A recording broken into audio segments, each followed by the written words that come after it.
दोस्तों नमस्कार। बंगाल में सत्ता बदली, लेकिन बांग्लादेश में विरोध क्यों बढ़ा? भारत ने 1971 में बांग्लादेश के जन्म दिलाने में सबसे बड़ी भूमिका निभाई। लाखों शरणार्थियों को जगह दी, पाकिस्तान के खिलाफ युद्ध लड़ा, अपना खून बहाया। लेकिन आज वही बांग्लादेश के अंदर कुछ कट्टरपंथी संगठन भारत के खिलाफ जहर उगल रहे हैं। सवाल ये है, आखिर क्यों? क्या वजह है कि भारत को दोस्त नहीं दुश्मन की तरह पेश किया जा रहा है? क्या ये सिर्फ राजनीति है, कट्टरपंथ है, या फिर भारत की पुरानी ढीली नीति का नतीजा? बंगाल की राजनीति बदली, लेकिन खतरा खत्म नहीं हुआ। पश्चिम बंगाल हमेशा से भारत बांग्लादेश सीमा का सबसे संवेदनशील इलाका रहा। करीब 2200 किलोमीटर से ज़्यादा लंबी सीमा, नदी, खेत, गांव और खुली जमीन। और यही वजह है कि सालों से घुसपैठ, तस्करी, फर्जी दस्तावेज, मानव तस्करी, कट्टरपंथी नेटवर्क, इन सब पर सवाल उठते रहे हैं। हाल में सीमा पर फेंसिंग को लेकर फिर बहस तेज हुई है, लेकिन असली सवाल है कि क्या सिर्फ बाड़ लगाने से समस्या खत्म हो जाएगी?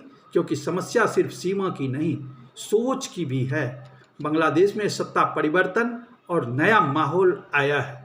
जब तक शेख हसीना की सरकार थी, भारत और बांग्लादेश के रिश्ते अपेक्षाकृत स्थिर थे।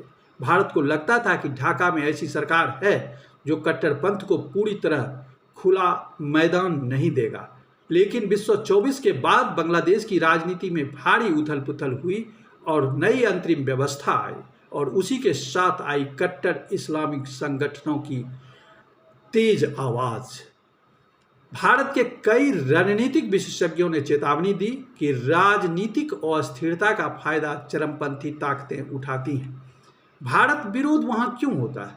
आज सबसे बड़ा सवाल, आखिर भारत विरोध क्यों है? भारत को राजनीतिक दुश्मन किसने बनाया? बांग्लादेश की कुछ राजनीतिक ताकतें जनता का ध्यान असली समस्याओं से हटाने के लिए भारत विरोध का इस्तेमाल करती हैं। महंगाई, बेरोजगारी, कट्टरपंथ, राजनीतिक हिंसा, इन सब पर जवाब देना मुश्किल है। तो सबसे आसान तरीका क्या? भारत का दोष दो, भारत को दोष दो।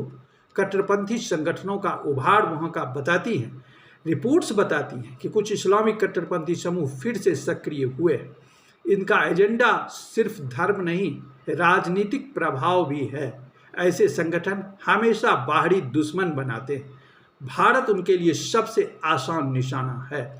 आज युद्ध सिर्फ सीमा पर नहीं होता, मोबाइल स्क्रीन पर भी होता है। फेक वीडियो, कटे फटे भाषण, पुरानी तस्वीरें, और फिर शुरू होता है नफरत का कारोबार। सोशल मीडिया पर कई बार भारत के पूर्वोत्तर राज्यों और बंगाल को लेकर उकसावे वाले दावे भी वायरल हुए। भारत की पुरानी नीति पर भी सवाल उठे। अब यहाँ सबसे बड़ा कटाक्ष आता है। जिस देश में नेता बनने के लिए कोई शैक्षणिक योग्यता जरूरी नहीं, जहां चुनाव जाति, धर्म, मुफ्त योजनाओं और नारों पर लड़े जाते हों, वहां सीमा सुरक्षा और दीर्घकालिक रणनीति पर गंभीर ध्यान कितना होगा? सालों तक भारत ने क्या किया? घुसपैठ पर राजनीति की, फर्जी वोटर पर राजनीति की, सीमा सुरक्षा पर राजनीति की।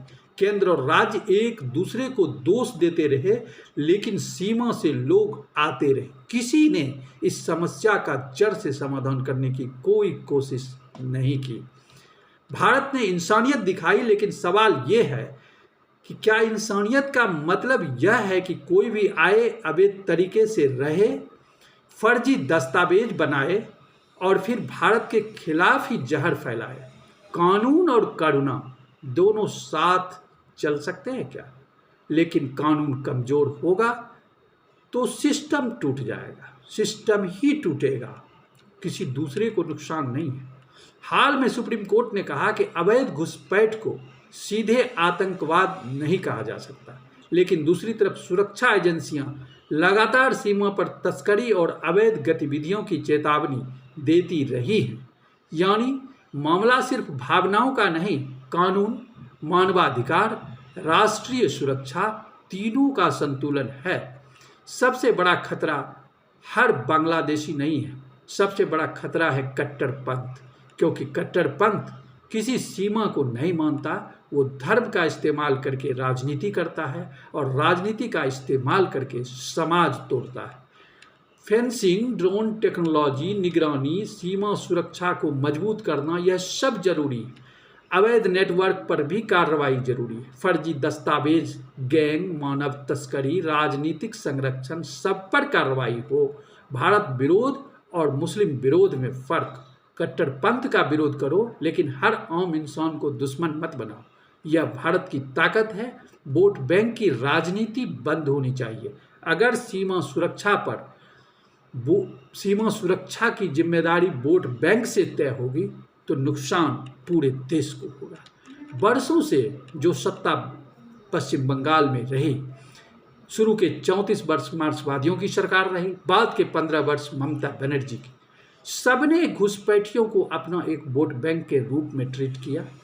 उन्हें लगा कि उनकी सत्ता सिर्फ बनी रहनी चाहिए, बाकी वो कहाँ से आया, किस देश का नागरिक है, क्या करना है, उसमें उसने कोई दिमाग ही नहीं लगाया।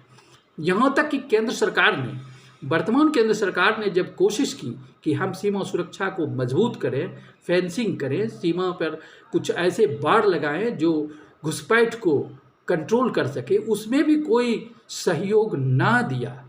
सिर्फ जमीन को एक्वायर करना था राज्य सरकारों का काम, उसमें भी पश्चिम बंगाल सरकार ने कोई सहयोग नहीं दिया।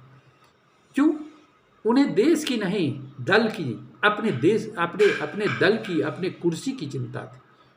क्यों वह चाहता कि उनके वोट बैंक जो अनावश्यक रूप से, अनधिकृत रूप से भारत में रह रहे हैं, घुसपैठ करके यहीं के आदमी के संसाधन और रिसोर्सेस का दोहन कर रहे हैं, अवैध तरीके से यहाँ के जो ओरिजिनल नागरिक हैं उनके ही हक हिस्सों को मार रहे हैं, उसके खिलाफ वो क्यों आवाज़ उठाए? क्योंकि उनको लग रहा था कि वो उनका वोट बैंक। लेकिन इस चक्कर में देश की सुरक्षा, सीमा की सुरक्षा कमज़ोर हुई। बरसों से अवैध लोग घुसपैठ करते रहे और कोई रोकने वाला नहीं था। 1971 में भारत ने बांग्लादेश को सिर्फ पड़ोसी नहीं, एक भाई की तरह देखा था। लेकिन इतिहास हमें यह भी सिखाता है कि अगर राष्ट्र अपनी सीमाओं और सुरक्षा को हल्के में लेने लगे तो समस्याएं धीरे धीरे संकट बन जाती है। भारत को न कमजोरी दिखानी है, न नफरत फैलानी है, सख्त भी रहना है, समझदार भी रहना है, क्योंकि सीमा पर सिर्फ तार नहीं लगते, वहाँ राष्ट्र की इच्छा शक्ति खड़ी होती है। फिलहाल इस अंक में इतना ही।